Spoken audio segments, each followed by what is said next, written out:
오늘은 전 시간에 이어서 건축물의 구성에 관한 설명을 하도록 하겠습니다. 건축구법이라고 하는 것이 전체적으로는 건축물이 구체적으로 어떠한 것으로 구성되어 있고 어떻게 만들어지는가를 얘기하는 거라고 이미 말씀드렸습니다.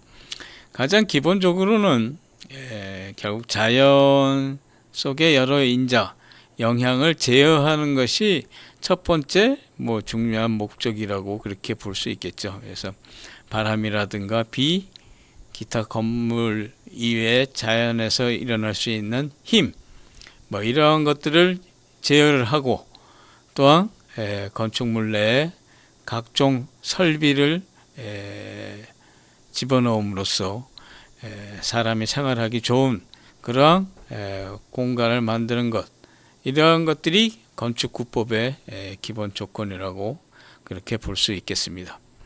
그래서 그것을 갖다가 우리가 흔히 건축물을 보면은 각 부위별로 각기 이러한 명칭을 정하고 있습니다. 지붕, 천장, 벽, 벽도 외벽과 내벽이 있죠. 그 다음에 개구부에는 창과 문, 그 다음에 맨 밑에 부분에 이제 바닥이 존재합니다. 실제로 이렇게 부위 구분에 관한 것은 실은 어떻게 보면 지구에서 하중이 영향을 미치는 방향에 의해서 결국은 이름이 붙여진 거라고 보시면 되겠죠. 그래서 예를 들어서 이렇게 우주 공간에서의 우리가 부위 명칭을 한다고 하면은 어디가 바닥이고 어디가 천장이고 이거를 정할 수가 없겠죠. 어떻게 보면 전체가 다 구획을 하기 위한 벽일 수밖에 없는 그렇게 우리가 정의 내릴 수 있을 걸로 생각이 됩니다. 이거는 캡처한 사진입니다만 강화도에 강화 동검도에 있다고 얘기를 하고 있는데, 설사 아무리 이렇게 형태상으로 우리가 뒤집어 놓는다고 할지라도 위에 있으면은 그것이 지붕이고 아래에 있으면 그것이 바닥이 될 수밖에 없겠죠. 결국 가장 건축물에서 중요한 것은 결국 건축물의 존재를 위한 안전이 되겠죠. 결국 건축물을 지지를 해야 됩니다. 즉 여러 가지 하중, 즉 무게죠. 하중이나 외력에 대해서 안전하게 지탱하는 것이 결국 건축물 자체가 성립하기 위한 가장 기본적인 조건이라고 얘기를 할 수 있습니다.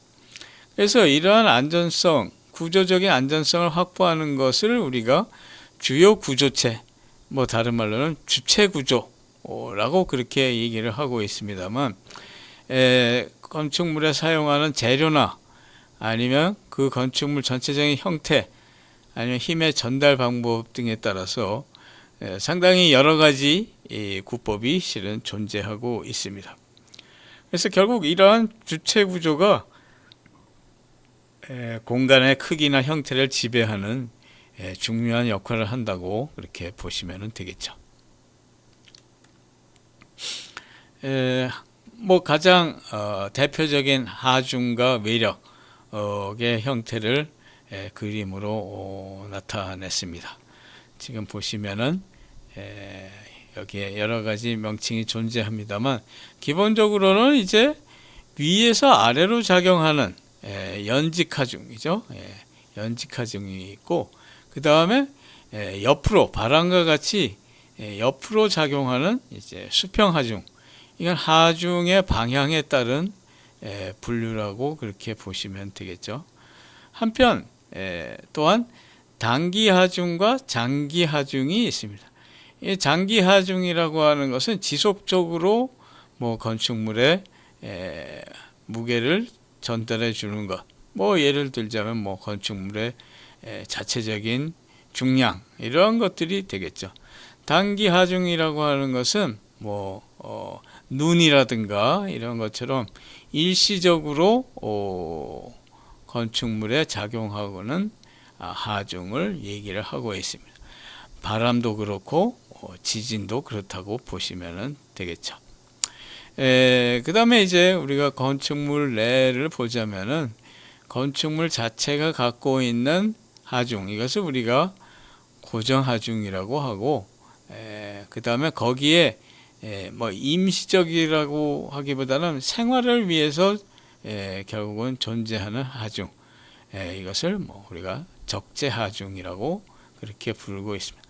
뭐 사람이라든가 가구라든가 이런 것들이 적재하중이 되겠죠. 기타 그 이외에도 실은 땅에서는 토압이나 수압이 걸릴 수 있고, 그 다음에 경우에 따라서는 온도 변화에 따라서 온도 하중이 걸리는 경우도 있다. 결국 우리가 건축물이 안전하게 존재하기 위해서는 이러한 각종 하중이나 외력을 적절하게 제어해야 할 필요가 있다. 이렇게 이해하시면 되겠습니다. 이거는 뭐 예전에 있었던 칠레 지진이죠. 외력 중에서 가장 어떻게 보면 무서운 것 중에 하나라고 보시면 되겠습니다만, 결국 뭐 이것은 뭐 수평으로도 작용하고 수직으로도 작용을 합니다만, 건축물을 파괴할 만큼의 무서운 힘을 가지고 있다라고 말할 수 있겠죠. 물론 허리케인도 마찬가지죠. 매년 여름이면 찾아오는 태풍, 이러한 것들도 결국 건물을 날려보낼 만큼의 무서운 힘을 가지고 있습니다. 이것 또한 결국 외력 중에 하나라고 그렇게 보시면 되겠죠. 아까 잠시 있었던 단기 하중 중에 적설 하중이 있었죠.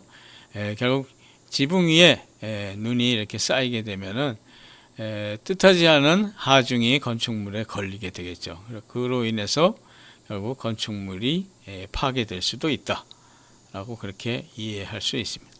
뭐 적설 하중이라고 하는 것이 뭐 두께 1cm만 쌓인다고 할지라도 평방미터당 1에서 1.5kg 정도의 힘을 작용시킨다라고 그렇게 얘기하고 있습니다.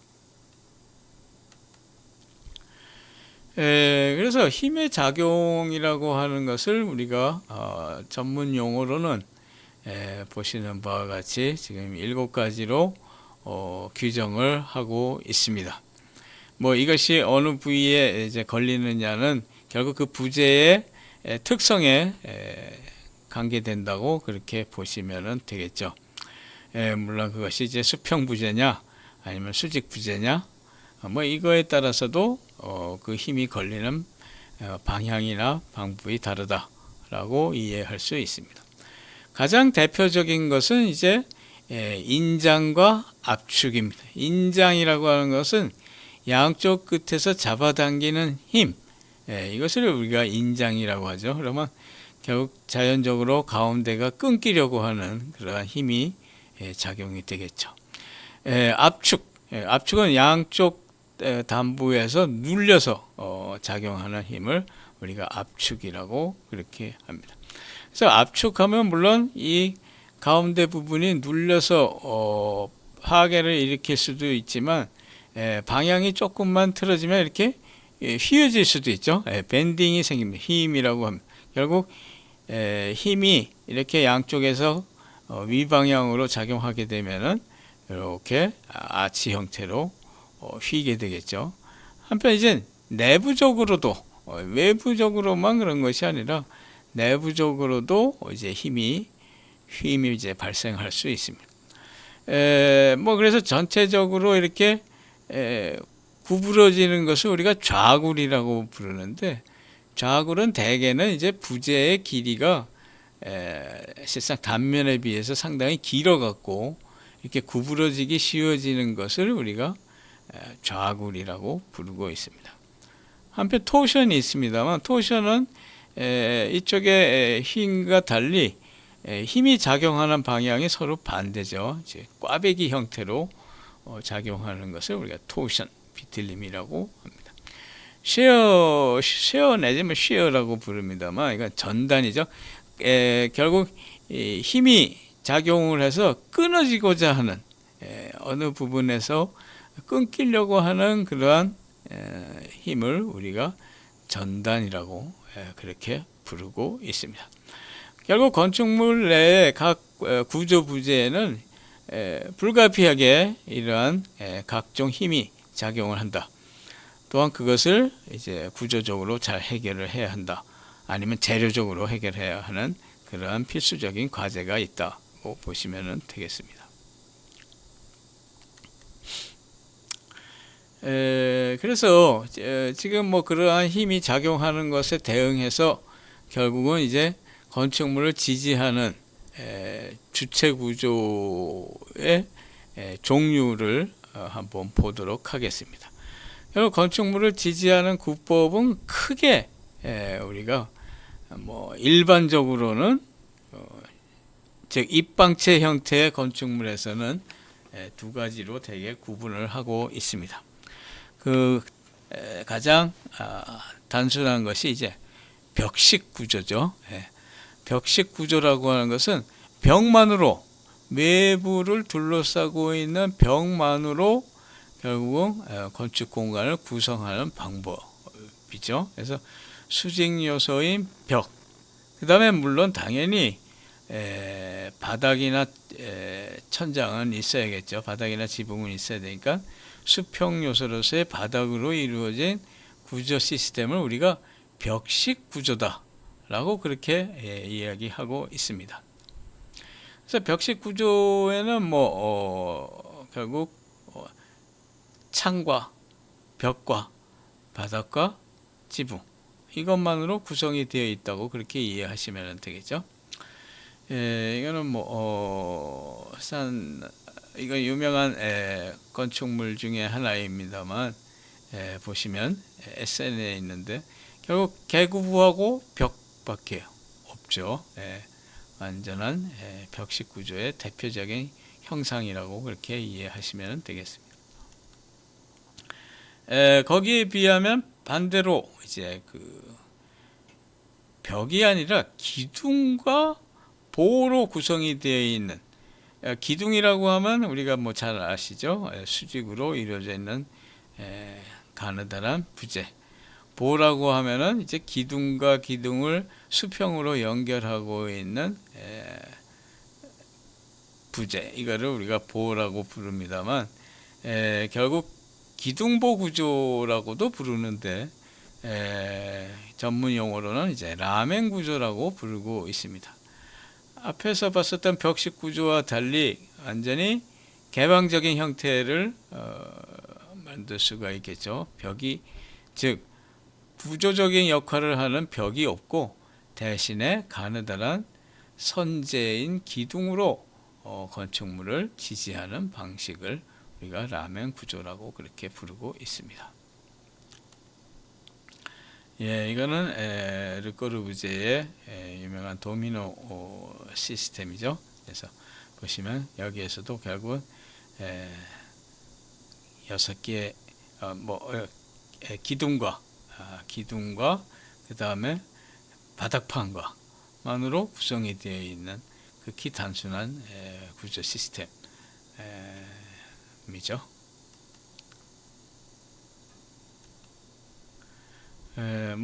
르꼬르부제 건축의 원칙이라고 하는 것이 있습니다만, 이것은 여러분들이 참고로 그냥 봐주시면 좋겠습니다.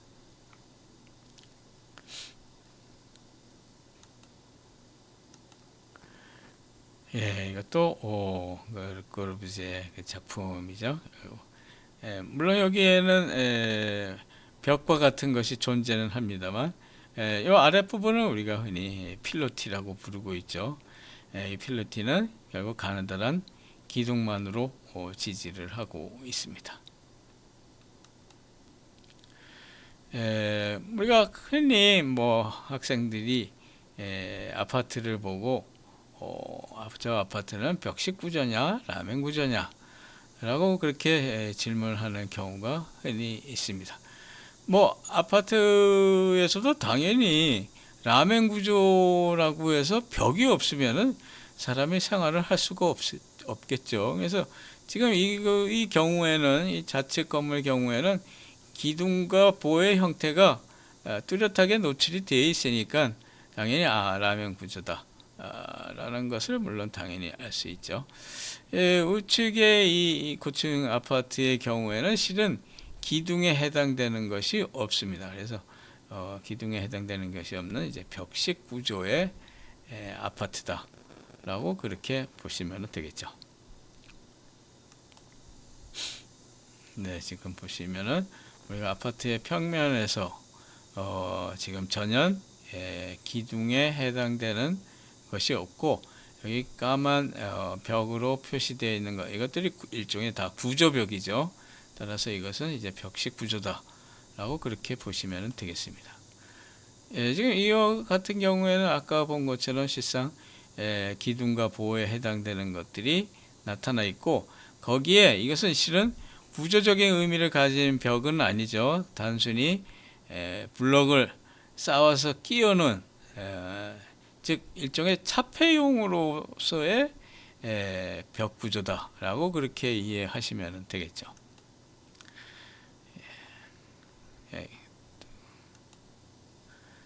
지금 이 경우는 조금 아까 거와 조금 다르죠.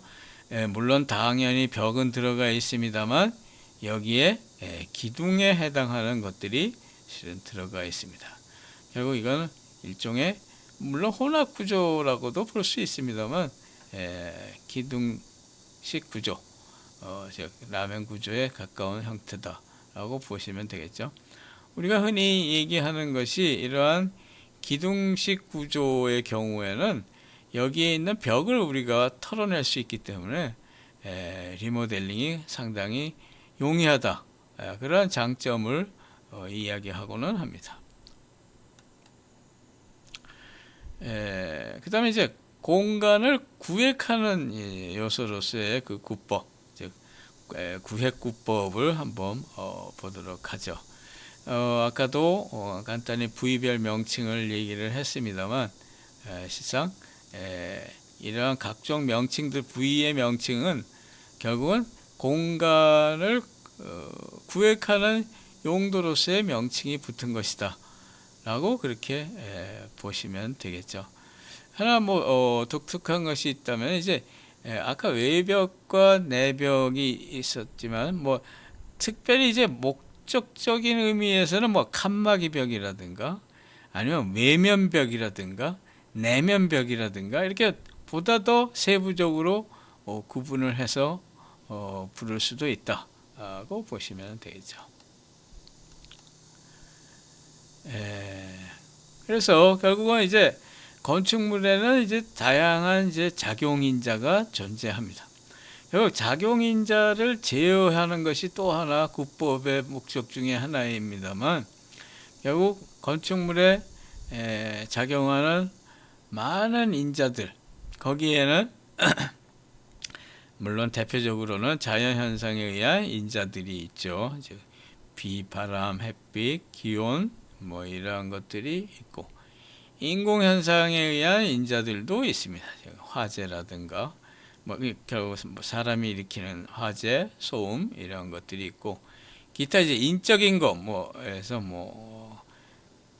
도둑의 침입이라든가 시선이라든가 이러한 것들이 존재하죠.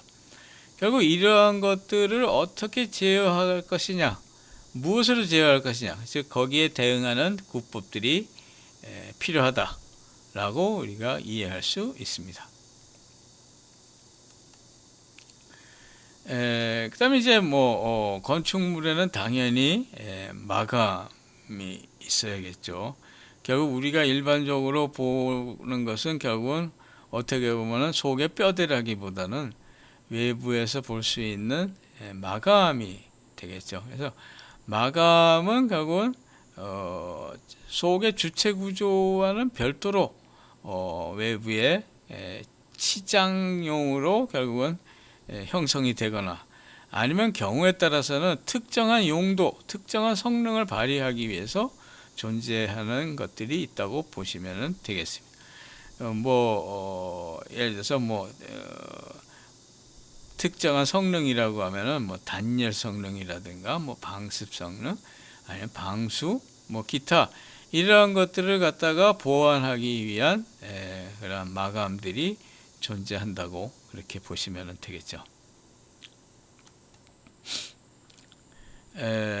아울러서 최근에 와서는 이제 설비라고 하는 것이 매우 중요해졌죠. 건축물 그 자체보다도 어떻게 보면 건물의 성능은 설비가 지금 전부 다 보완을 해주고 있는 모습이라고 보시면 되겠습니다.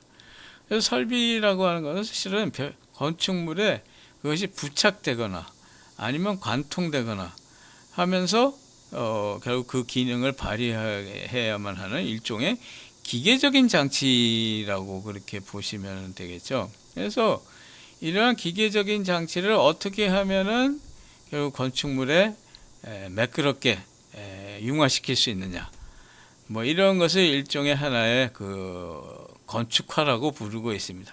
최근에 많이 빌트인이라고 부르고 있죠. 즉 이미 그것이 하나의 구성 요소로서 같이 끼워 맞춰져 들어가는, 예를 들어서 가구들도 붙박이 가구라든가 칸막이용 가구라든가 기타 각종 싱크대 등등 이러한 것들이 전부 다 지금은 유니트가 돼서 건축물과 같이 어우러져 있는 그런 시스템이 되겠죠.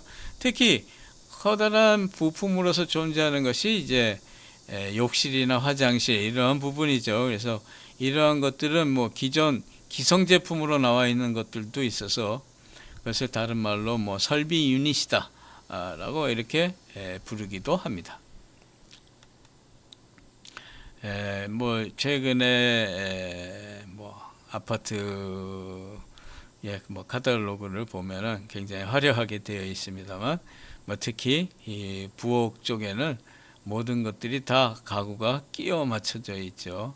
가구뿐만이 아니라 전열 제품이라든가 각종 전기 제품 이러한 것들이 완전히 세팅화가 되어 있고, 당연히 이것들이 제대로 맞아 떨어지도록 치수가 전부 다 정확하게 다 정리가 되어 있다. 이것을 우리가 결국 우리가 흔히 빌트인이다 라고 그렇게 얘기를 하고 있습니다. 기타 각종 세탁기라든가 모든 것들이 깨끗하게 건축물의 공간에 맞아떨어지게 이렇게 계획된 것을 우리가 빌트인이라고 그렇게 얘기를 하고 있죠. 한편 설비 기기 자체를 디자인 요소로서 이렇게 하는 경우도 있죠. 유명한 파리의 퐁피두 센터입니다만, 결국 여기에서는 음성 설비라든가 아니면 기타 급배기 설비 등을 갖다가 외관에 노출시킴으로써 그것을 하나의 디자인 요소로서 사용한 그런 사례가 되겠죠. 물론 이렇게 디자인 요소로서 사용한 것에는 또한 그것을 갖다가 우리가 나중에 개수한다거나 하는데도 굉장히 유리한 점이 있다라고 그렇게 이해할 수 있겠습니다. 이것은 여기 에스컬레이터가 있죠. 그래서 굉장히 건물 자체가 일종의 건축이냐 기계냐 구분하기 어려울 정도로 되어 있다고 보시면 되겠죠. 이거는 퐁피두 센터의 심볼이죠. 가까이서 본 모습입니다. 결국 뼈대도 상당히 가는 뼈대로서 마치 기계처럼 조작을 해놨죠. 이것은 뒷부분에 이제 급배기 시스템들이죠.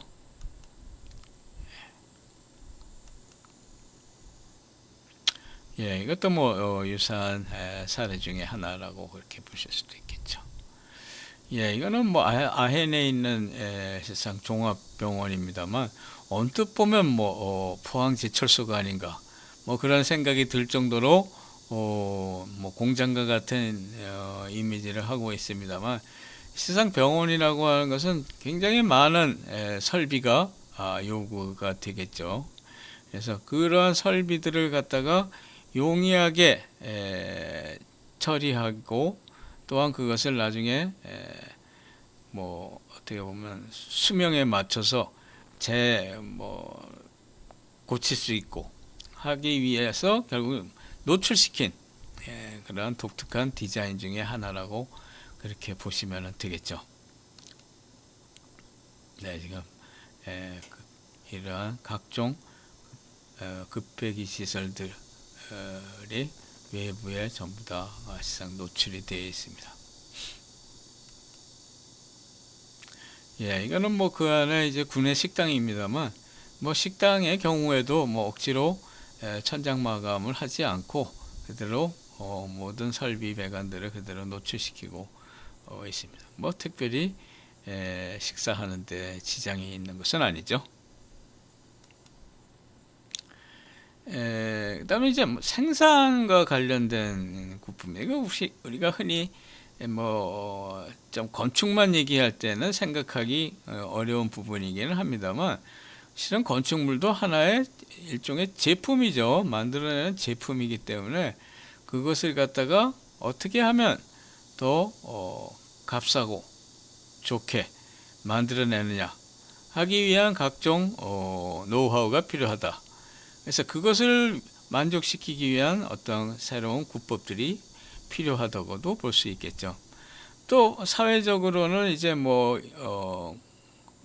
기술자나 공사 인력의 부족이라든가 뭐 인건비 상승 등등의 여러 가지 나쁜 조건들이 언제나 있죠. 그래서 그러한 것들을 해결하기 위한 어떤 그 새로운 아이디어들, 즉 현장에서 어떻게 하면은 생산을 합리화하느냐.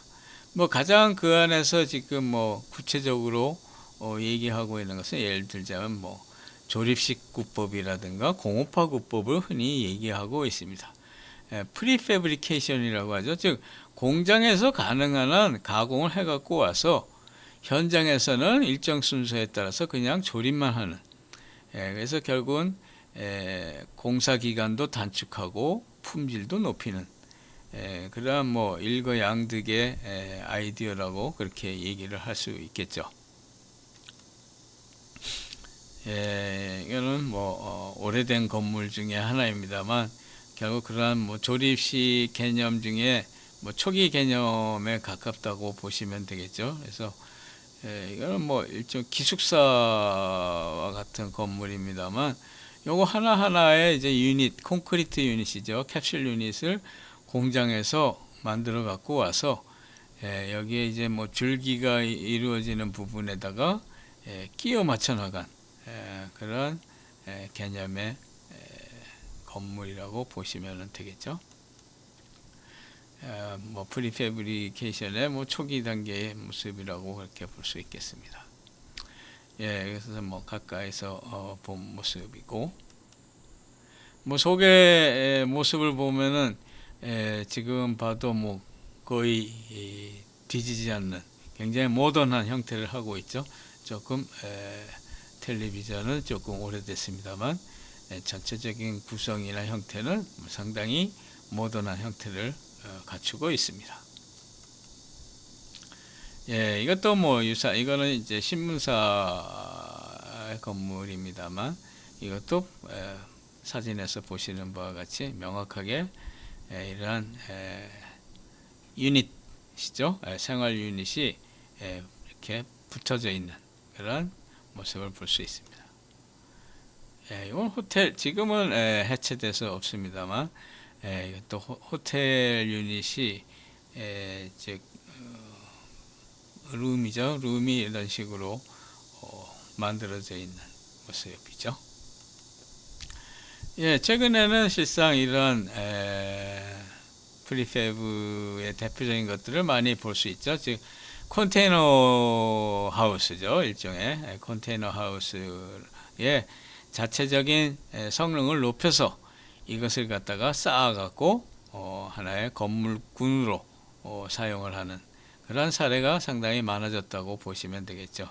그래서 뭐 이것이 하나의 생활 공간으로, 물론 뭐 재료적인 한계가 있기 때문에 뭐 거기에 이제 뭐 예를 들자면 단열 성능이라든가 내화 성능이라든가 이런 것들을 부과시켜서 보다 사용하기 좋은 공간으로 물론 만들어야겠죠. 결국 지금까지의 것들을 전체적으로 보자면은 결국 뭐 안전성, 거주성, 의장성, 시공성, 경제성, 이게 좀 잘못 썼습니다. 결국 역학적 조건, 환경적 조건, 감각적 조건, 생산적 조건, 건설적 조건, 어떤 뭐 가치적인 조건, 이러한 것들이 종합적으로 다 만족이 돼서 하나의 건축물로서, 건축물의 구법으로서 실상 존재해야 한다라고 그렇게 보시면 되겠죠. 실상 이 상호 간에는 서로 모순되는 경우도 있습니다. 뭐 안전성을 하다 보니까 의장성이 해쳐진다거나, 시공성을 따지니까 뭐 디자인이 뭐 해쳐진다거나, 뭐 이러한 상호 모순되는 점들이 물론 당연히 존재한다고 보시면 되겠죠. 물론 최근에 이제 추가적으로 이제 생긴 키워드가 역시 결국은 친환경성이죠. 생태적인 조건. 결국 지구 환경 레벨에서의 어떤 그 건축물의 존재 가치라고 하는 것이 추가되어 있다고 그렇게 이해하실 수 있겠습니다. 그래서 뭐 친환경에 관계된 거는 뭐 여러 가지 사례들이 상당히 많이 있습니다만, 뭐 예를 들어서 뭐 제일 친환경적인 재료죠. 뭐 재료의 재사용이라든가 뭐 이런 것들. 그 다음에 이제 뭐 빗물이나 이런 것들의 재사용. 그 다음에 뭐 태양열 등의 이용. 뭐 이거 베이징 올림픽 때는 뭐 일종의 환경 올림픽이었다. 뭐 지금 파리 올림픽도 그러한 것을 표방을 하고 있다고 보시면 되겠죠. 그래서 뭐 이거는 수영 경기장인데 여기에서도 일단 그 태양열 등을 적절히 이용을 해서 에너지를 절약하는 그런 각종 기술들을 요구하고 있죠. 물론 거기에는 거기에 맞춰서 또한 신재료, 그죠? 여기 ETF라고 부르는 신재료들이 또한 그것들을 갖다가 만족시켜주기 위한 구성 조건이 되고도 있다라고 이해할 수 있겠습니다.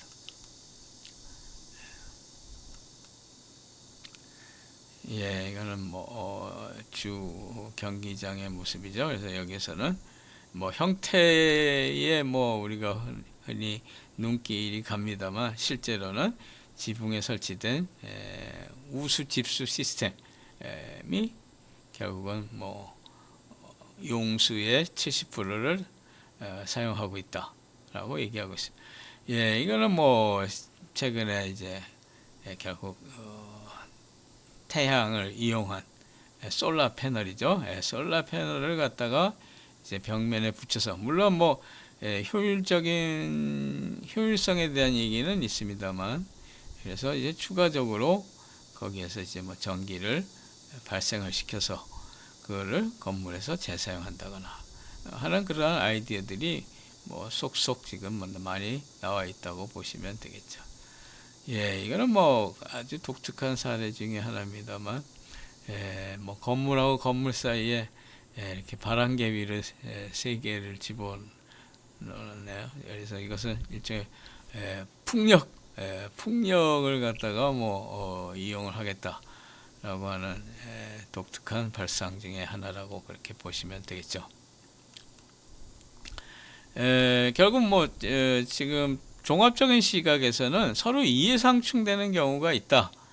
그래서 뭐 포스트잇을 제가 사례로 들었습니다만, 잘 붙어야 하기도 하지만 잘 떨어지기도 해야 하는 그러한 이해상충의 부분을 어떻게 균형 있게 형성시키느냐가 또한 중요한 건축구법의 테마 중에 하나이기도 하다라고 그렇게 이해하시면 되겠습니다.